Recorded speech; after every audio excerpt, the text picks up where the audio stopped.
going to talk about missions and about Ghana. And if you look at the title in the bulletin, What's Wrong with Missions, it really ought to be expanded out to say, what's wrong with missions in Ghana, or what's wrong with Ghana? What is it we need to do there? But I'm going to this morning give just a brief introduction to the work I do in Ghana. I was privileged, so I graduated from seminary in 2017, and immediately had the opportunity. I was asked by Give Hope, a missions organization, if I would go with them to explore opening up a pastor training center in Ghana. I had retired in 2013 and gone to seminary with the specific purpose of going into missions to do pastor training. That's where my burden is, that's where my heart is, and I'll talk to that a little bit later as to why, but it was a perfect opportunity. So I went to Ghana in 2017, explored that, talked to the pastors there, got to know people, looked at some land to possibly build a school. We said, okay, let's engage in this. So we started with pastor training. In 2017, we set up our first school in Ghana in 2018. Well, God also opened the doors for us to work with other ministries. It's expanded out, so we're working with a kindergarten through ninth grade school now in Ghana. And then in 2019, we took a team of doctors over, specifically working in clinics and hospitals to work with nurses and midwives to reduce infant mortality. So God's expanded the ministry out. But my heart is still into the pastor training area.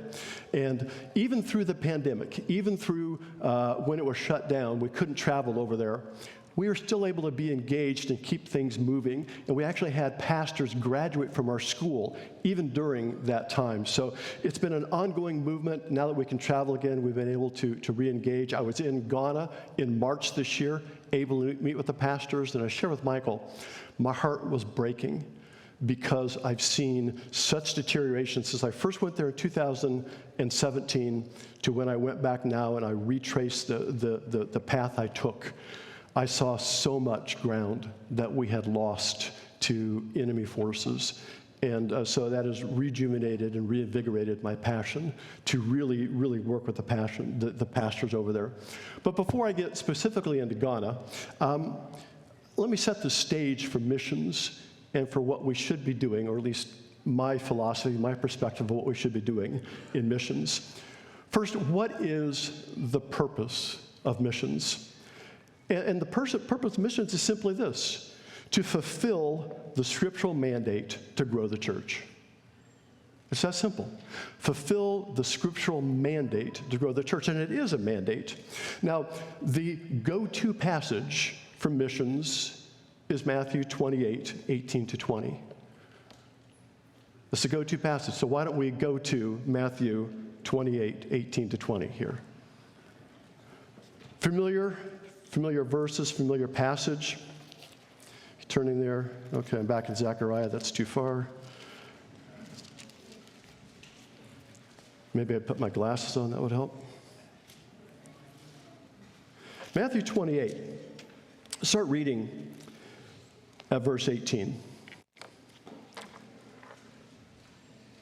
And Jesus came up and spoke to them, saying, all authority has been given to me in heaven and on earth. Go therefore and make disciples of all nations, baptizing them in the name of the Father and the Son and the Holy Spirit, teaching them to observe all that I have commanded you. And lo, I am with you always to the end of the age. And I'd rather say, behold, I'm with you, rather than lo, because someone once told me that, well, then God won't save you if you're on an airplane, because he only saves you if you're low. Classic English translation mistake. It should really be, behold, I'm with you always. So this verse has a central command. There's a command verb in this, there's a central command, but the command is not to go. The command is to make disciples.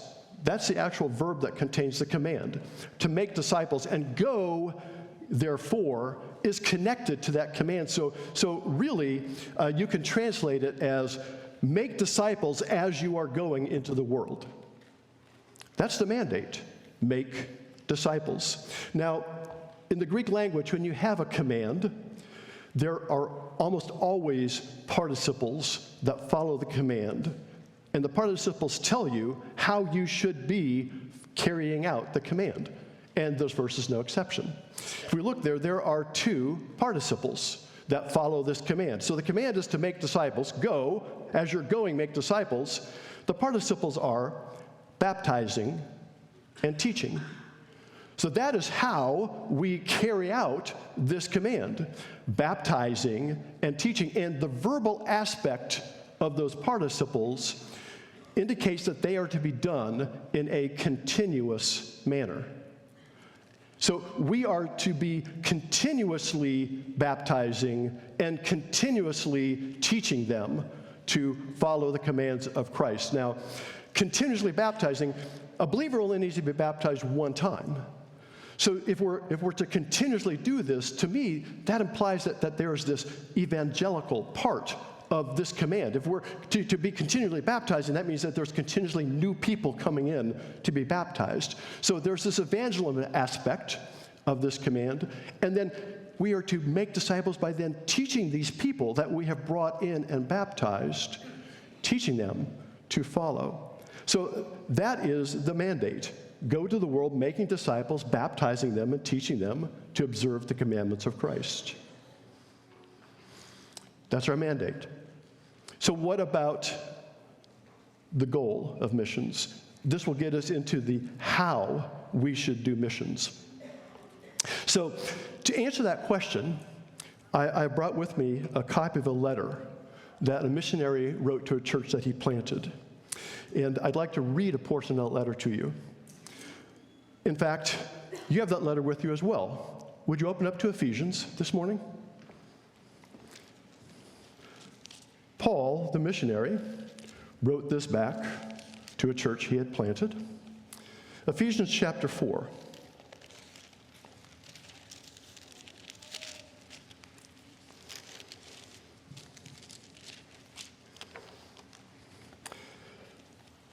Now let's start with verse 11. Ephesians 4:11.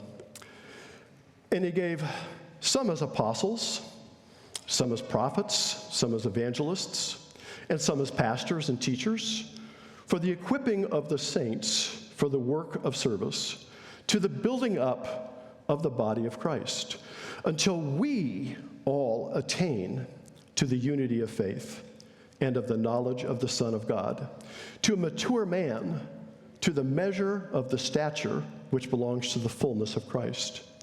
As a result, we are no longer to be children, tossed here and there by waves and carried about by every wind of doctrine, by the trickery of men, by craftiness in deceitful scheming. But speaking the truth in love, we are to grow up in all aspects into Him who is the head, even Christ, from whom the whole body, being fitted and held together by what every joint supplies, according to the proper working of each individual part, causes the growth of the body for the building up of itself in love. This passage gives us the essentials of growing the church. It is this. It is the body growing the body with every part doing its part. Did you get that? It really boils down to the body building up the body with every part doing its part. Take a look back at verse 11. We started. You see the role of the leadership in church there, in its various functions, is not to build up the body. The role of leadership is to equip the saints for the work of building up the body. It is the body building the body with every part doing its part. And saints are to do the building. That's saints, that's all of us. That's all believers. So growth comes from one part of the body helping another party to grow. So no matter who you are, no matter your role, no matter your gift, no matter your age or stature, no matter if you are a believer, you have a role in building up the body. Now, by the way, this might be a good discussion question for the community groups, is Where do you see yourself as part of the body? And what part do you have in building up the body? I'll just kind of park that for later and pass that along to the community group leaders. But for now, what's that? Bible fellowships. I said community groups? Okay. We're going to edit the sermon right now. Back up, insert, take out community group. We're going to put in Bible fellowship. Did everybody get Bible fellowship? Bible fellowship, we got that, okay. We've re-edited the message just instantly right now. Now we can hit the play button again. So we've read this passage. We've got the concept, the body, building the body with every part doing its part. And now you say, John, you might ask though, are you applying this passage to missions? Because doesn't this passage apply to what we should be doing at Grace Life? Well, that's a very good question, and I think you're very smart to be asking it. I wish I would have thought of it myself, actually. But yes, you are correct. This is what we should be doing at Grace Life. But it's also what we should be doing in missions. And you see, at Grace Life, we should also be doing what we're told to be done in Matthew 28. We should be making disciples, baptizing, and teaching. And so, whether it is here or it is in some field, missions is simply doing what we ought to be doing, but it's in a different culture. But we also need to be sensitive to say also is they need to be the body building the body. Our role, and this is where I'm getting back to the pastor training role, our role I see in missions is more equipping them as a body to build the body so that the parts can do their part. So we have a purpose for mission, just a little summary here. We have a purpose for mission. The purpose is to fulfill the scriptural mandate to grow the church. We have a mandate, and that is to go into the world, make disciples, baptizing them, and teaching them to observe the commandments of Christ. And we have a method. The method is the body growing the body with every part doing its part. And I see my brothers and sisters in Africa as part of the body, but they are saints. And so there is an enormous need in Ghana and around the world. And the greatest need is training them and helping them to equip, particularly with pastors. I heard a statistic, and I had to challenge it, and I have since really come to believe that it is true. But it is a statistic that really spurred me in my training and my passion to go out and train pastors. And that statistic is this: 90% of the pastors in the world today, have no access to formal biblical training. 90%. That sounds very high. And I had to challenge that. I had to think about that. And the first thing is the reason that sounds like such a strange number is because when we look around the United States, we have seminaries everywhere.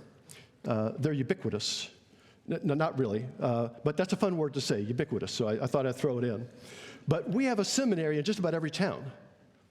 I would challenge you to go 100 miles from any city, any place you could be in the United States, and not be able to find a seminary, an evangelical seminary. And so over here we go, well, gee, all of our pastors have at least gone through Bible school, right? Let me give you just a little bit of a comparison. So my son teaches at a seminary in Portugal. Now, the country of Portugal is about the same size and population as California. And in the country of Portugal, the modern European country in Portugal, there are 3 evangelical seminaries in the whole country. And that's in a fairly modern European country. Now think about where the majority of the population lives. Most of them live in countries that are closed or hostile to the gospel. Many of them live in areas where Christianity is illegal. And when you take this worldwide view and you see that we are unique when we stand out of having pastors, it highlights the need. If that number of 90 is too high, too low, it's pretty close. That the pastors out there do not have access to the grounding and the training that they need. And what happens when pastors aren't trained to equip? Inevitably, error is going to creep into the church. And you have the biggest problem I see happens in what I call post-evangelized cultures. That's a culture where we have come in and we have planted churches, but we've either left them bereft of pastoral training if we ever started it, or we haven't sustained it. And so we have these cultures where we've planted churches, and we have not given them the proper grounding. And what happens in those situations commonly happens is something called syncretism. What syncretism is when you take Christianity and you take the native religion that was there, and they start to blend themselves together. There's a fusion of that old and that new. You see this a lot in Central and South America, where Catholicism came in, and you had this culture of idolatry, pagan idolatry worship.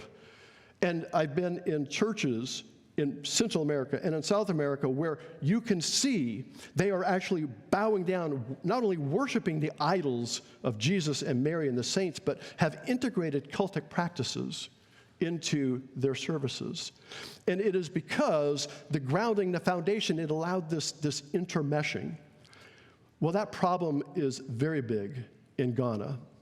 In Ghana, the native religion is animism. Animism is the worship of spirits. Spirits are in everything. And so everything then that has a spirit needs to be appeased. So there's a spirit of the sky. And if the sky spirit is not appeased, the sky will not rain. There's a land spirit. And if the land spirit is not appeased, then the land spirit will not produce the crops. There is the spirits that govern health and fertility, disease, war, peace, you name it, those spirits are there, and they need to be appeased. And if they're not, so to appease the spirits, in Ghana, there is a ceremony, and there's drums. I remember the first time we were in Africa, we were walking through the jungle to get up to the land we were looking at, and all of a sudden I thought I was in the middle of a Tarzan movie. It was, the jungle drums were playing, and you're hearing this beating and stuff, and and it was just like when you hear the Tarzan movies, and we're looking around going, are we going to get speared or something, or the natives they're going to be running out? They said, no. There's a witch doctor over in the village here, and they're doing a ceremony for the crops, so that there will be a fruitful year of crops. So today, this is very much practiced there, this pouring out of libations. Every time we go to a village in Ghana, we'll meet with the chief, and the chief will hold a welcoming ceremony for us. And in that welcoming ceremony, the chief pours out libations on the floor as honoring to welcome us. So the ceremony is still there, but what it does, though, is it has created syncretism. Let me tell you like a brief story. When we went there in 2017, we had a driver who was driving us around. And we were, kept asking him, what do you believe? You Christian? We were explaining to him, oh yeah, no, I'm a Christian. My whole family's a Christian. So to convince us how solid of a Christian family he had, he told us about his grandmother who had died. She died like the year before. And she died in a village. And so after they have a couple of days of a wake and of the family coming and the celebration, they took her body and they were carrying it over to the cemetery to bury her. And she died on one side of the river. They needed to get her to the cemetery on the other side of the river. So as they were carrying her body in a ceremony, the witch doctor and the village elders met them at the river and said, you cannot cross the river until you pour out a libation and make a sacrifice to the river god. Because carrying a dead body over the river will anger the god. And who knows, we might get floods or the river might dry up. So you need to pour out libation. They said, well, we're Christians. We don't do that. And what was interesting was we had about 8 people in the car with us, several Ghanaians, several Americans. And the Ghanaians were totally split on this. What should we do? And so the question was, what would you do? Would you pour out the libation and participate in satisfying this false god? Or do you hold fast? Well, it turns out the family held fast and the woman's body sat there for a week. I'll give you the rest of the story later. It's not still sitting there. What's the solution? Obviously, it is to train our pastors how to deal with those situations, but how to be grounded and solid in the truth. So we have a mandate and a method. Now we need to train pastors How can we train enough pastors to really make an impact? Ghana's a big country. The world's a big country. John, you're one person. Your organization only has a few. How do you propose that we do that? Well, I propose that we have a methodology to use with our method. And for a methodology, I brought a letter from a mature believer who wrote a letter, who's a mature missionary, who wrote a letter to a younger missionary to instruct him how to do this. That letter is 2 Timothy, if you would turn there. Are you getting a pattern here about maybe how these letters are more missional than we take them to be for granted? Or am I just forcing that into the text? I don't know. I'll let you decide. 2 Timothy chapter 2.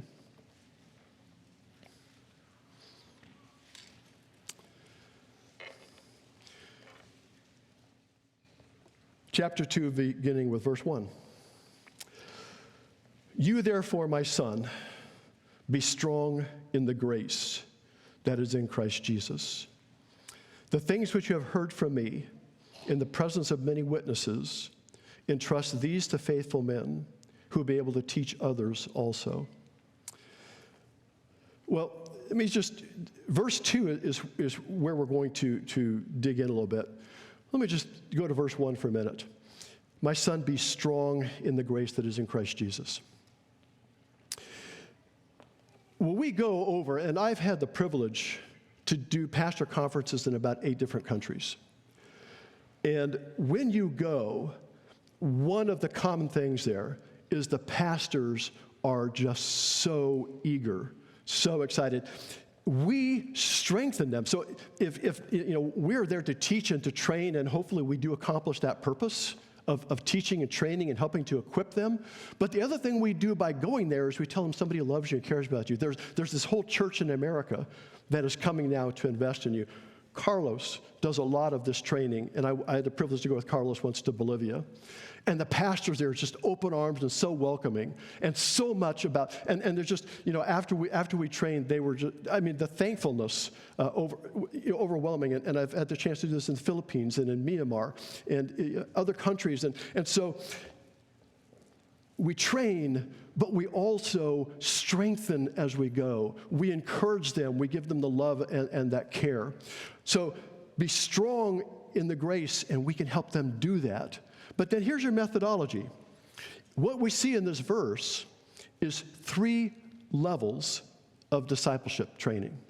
It's a 3-level methodology. The first level is the mature and well-grounded teacher who intentionally disciples another believer. The things which I've heard from me in the presence of many witnesses. So Timothy, in this case it's Paul and it's Timothy. And Paul discipling Timothy, but Paul was not alone. He told Timothy, you heard this not only from me, you heard it in the presence of many witnesses, meaning there was more than Paul pouring into the life of Timothy. It was Paul being the main discipler in this group of these witnesses, and Timothy receiving the benefit and the value of these men pouring into his life discipling. That's level 1. Level 2 then, we look, the second level is Timothy. And it's Timothy becoming a disciple maker. So the disciplee now becomes the discipler. So Paul charges Timothy to find other faithful men. Notice men, it's in the plural, it's not singular. Timothy's not to go out and just find one person to do this. Paul, we can read from the book of Acts, Paul had an entourage with him at all time. He was investing in multiple men. Timothy is now to take this that's been invested in him and to take that out and invest it in others. And as he invests it in those others, that has a purpose as well, because those others then, and this is the 3rd level we get to, he's not only charged to disciple them, but he's to train them to disciple others. There's your 3rd tier. And that's how we can go over and train a group of pastors and then have that training multiply itself out. When we train and we equip them, they go out and equip others. And if we have a pastor's conference of 20 men, And those 20 men can go out and reach 20 more men. And those 20 more men can go out and help equip 20 more after that. We have taken our efforts and multiplied it out. And I'll share a little bit in a minute about the Bible school we have in Ghana and how that is our approach. It's a much more detailed and low-level and lengthy training process, but nonetheless, it has this dynamic behind it, this multiplication. So let's recap. What's our purpose in Ghana? It's restated in our purpose for mission. It is to fulfill the scriptural mandate to grow the church. What is that mandate?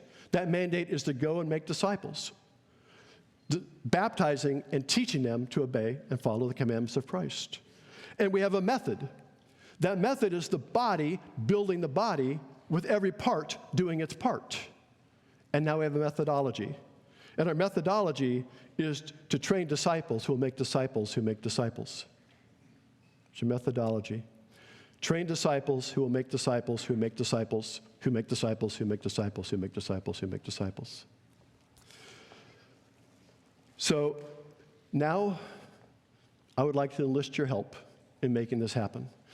Yeah, I knew it. There's the mission guy. He's going to, that they always mission guys. They always ask us. It's like, we're going to go on a mission trip. No, are you going to give? No. I want to enlist your help by engaging in missions. I want to bring missions out from behind the curtain and make it something that all of us should see. If it's your backyard, if it's your neighborhood, if it's Ghana, if it's somewhere around the world, engage in this. The mandate is not for missionaries alone. The methodology is not for missions alone. So if you would indulge me for just a few more minutes, I would like to share with you our ministry in Ghana. I've put together a brief set of slides, and this is where I want you to help me, is these slides will not only give you the background, but I've purposely included some prayer points that I want you to engage, if you would, with Ghana. If we could go ahead and bring that up. First of all, if you don't know where Ghana is, you can see it's in West Africa there on the lower part of the Cape Horn. And it is the capital, Accra, down there. But I put up there on the map, Northern Territory. And that is our target area. It is unreached. And if you look at what's up there in the red is the area of the Northern Territory that's pretty much dominated by the Muslims. To the north of Ghana is the country of Burkina Faso. Burkina Faso is an extremely, extremely militant. You don't hear a lot about it, but it is extremely militant. Al-Shabaab is quite active there, and they often do raids down into Ghana to kidnap young ladies, and they are fomenting a hostile Islamic church in northern Ghana. And so it's starting to become very radical in its Muslim. But count that area up there as being Muslim. Let me show you a little bit of what that looks like then. So if you drive through the villages, so as I drive through a village, the picture on the left, and you see these all over in that area. Essentially, if it's a house, they'll put a minaret up, or you've got a little compound, and they will build compounds, and the Muslim compounds where people will come in, they train, they feed, they educate the children for free. The one on the right is the city. It's getting into Tamale, and you have the large mosque there. This one is actually in Accra. So that northern area where the Muslims are very active, but in the capital city, they've reduplicated the blue mosque that's in Istanbul, and they've built a copy of that, a replica of that mosque right there. And I've been in the blue mosque in Istanbul, and the first time we drove by this, and I had to do a double take, because like, am I seeing what I think I'm seeing? And yes, it is.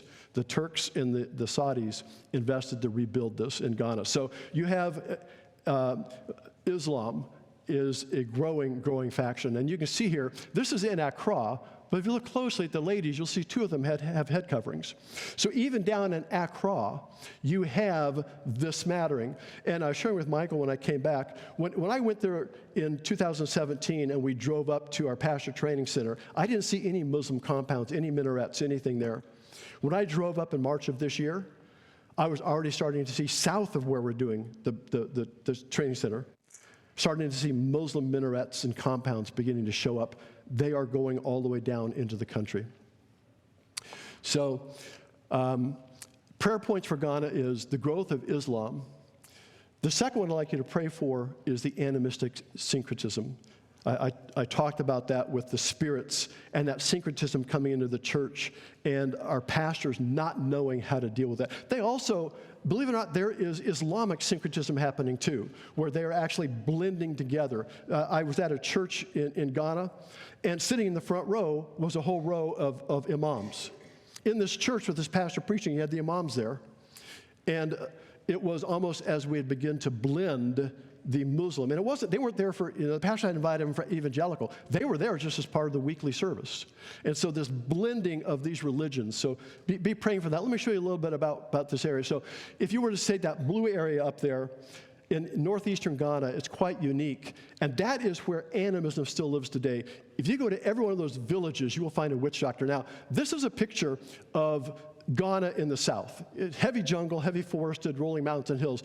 But this is a picture when you get up north.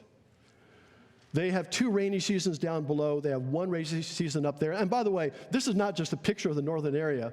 I took this picture because this is a Ghanaian rest area on the northern highway. Men used the tree on the right, and the women would go to the bushes and the tree on the left. So that's your version of a rest area up there, because that's all you're going to find. As you drove through, it does get a little hot. I got in the car, when we were driving, there's no air conditioning. I leaned over one day, and the mirror has the temperature on it. It said 117. I thought, I need to get that. I didn't get the picture right away. I thought, well, they won't believe me. So at least I got 114. But just to say, it's a little hot there. And the next picture, we did pick up a hitchhiker. But he was very friendly. Look, he's smiling. So the natives are friendly. Well, let me show you how the natives live. And you get to that eastern part of Ghana, still very primitive. So mud huts, the thatched roofs, you can keep going. They pretty much raise cattle. They can't grow crops, the lack of rain, so they grow cattle there. And pretty much they cook with burning wood, although they cook burning wood in most parts of Ghana. But this area where animism and spirit worship, voodoo originated in this area of Africa, and it is still very much practiced in Ghana. So now if you look at the rest of the map, that lower area is typically called Christian. It has been Christianized, it's been missionized.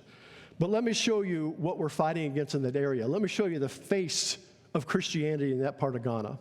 It's the prosperity gospel.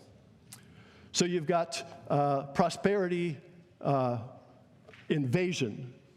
So you can either have the prosperity invasion or a strategic ambushment. There you go.